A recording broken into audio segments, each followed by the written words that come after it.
kas pankurid on pintsaklipslased? Nope, aga väljastpoolt vaatavale inimesele võib nii tunduda küll. Aeg oli seda kuvandit muuta. Ja mis oleks selleks parem viis, kui disainida SEB töötajatele uus merch ja panna see ka kohe suure kella külge. Viisime panga Tallinn Design Weeki lavale moeetendusele.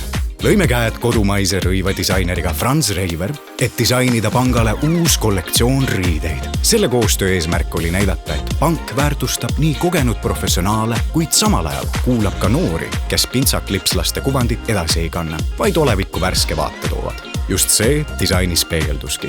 Kollektsiooni luues lähtusime 3 punktist. Esiteks, et riided oleksid sellised, mida saab kanda Tornimäe kontoris kell 8 hommikul, Impact Day laval kell 3 päeval ja ka investeerimisfestivali Aftekal kell 2 öösel. Teiseks, et sõnumid oleksid julged ja inglisekeelsed ning Balti-üleselt kasutatavad. Ja kolmandaks, et disainis säraks meie panga uus šikk roheline värv. Mõeldud tehtud. Kollektsiooni tarbeks valmistasime 5 modelli jagu riideid ja lavale ei pannud me loomulikult professionaalseid modelle, vaid hoopis SEB oma töötajad. Ja see kõik kukkus paremini välja, kui me arvata oleks osanud.